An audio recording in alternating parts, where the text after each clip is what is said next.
The residential school started in the 1800s. The last school closed in 1996. The Canadian government believed it was their responsibility to take care of the First Nation people.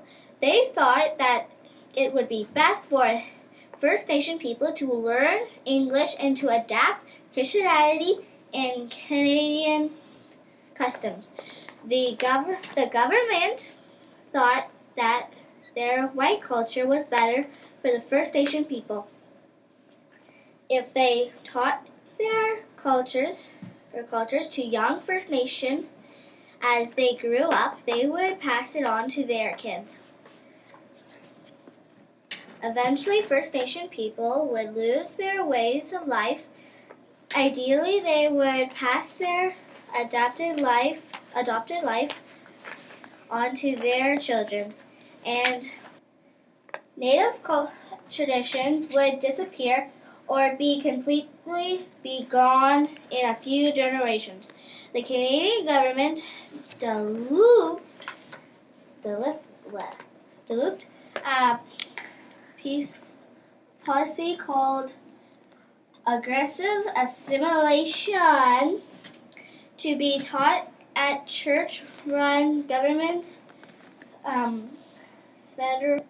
funded and different schools, later called residential schools. The government felt children were easier to mold with than adults, and concept of boarding schools was the best way to prepare them for life in many streams.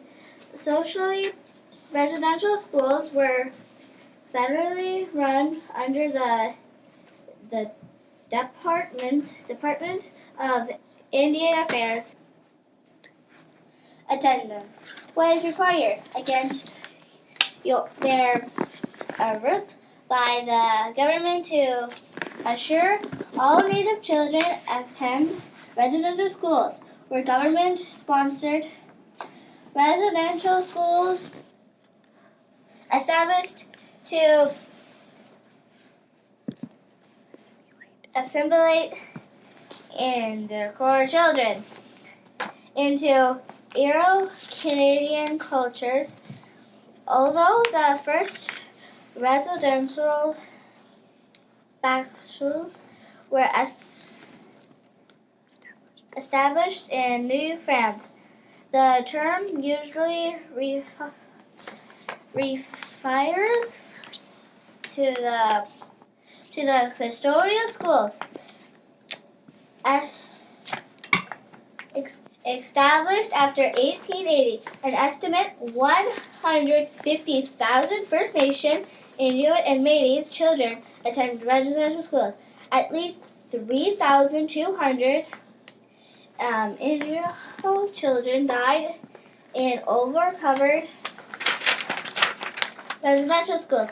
Both the federal government and the Plains Nation wanted to include schooling provisions in the Trustees of the 1870s, the British North American Act in 1867, and the implementation of the Indian Act 1876. The government was required to prove Indigenous youth with education and to integrate them into Canadian society. If children got caught talking their own language, they would be beat or strapped. Then they did not want to be mean to the children, but they had to adapt. Kids with long hair would be cut off right away. In 2013, research by food historian E. Mosby revealed that students at some residential schools in the 1940s and 1950s were subject to nutrient experiments without their consent or the consent of their parents. How do residential schools relate to the Charter? Residential schools stole kids' language rights, equality rights, freedom rights. Freedom rights. Kids in residential schools never got to choose their culture. They had to choose, but no choice but to choose the white culture. Education equality rights. Every person is equal before and under the law has the right to be equal protection and equal benefits of the law without democracy and in part cure. Without democracy based on race, nation, or origin, color, region, children in residential schools. Language rights.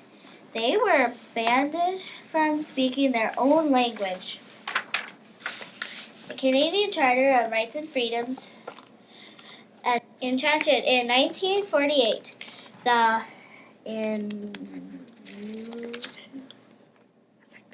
affecting piece of the Bill of Rights and Freedoms of 1960. Although many of the same rights and freedoms are protected by the Charter, as by the Bill of Rights and Freedoms, enhance the protection of Canadians by increasing the number of the extent of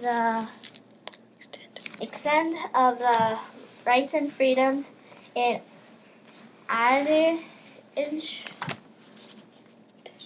addition, the Charter, who now forms part of the constituent, making the difficult for future government to decrease or limit the rights and freedoms we currently enjoy.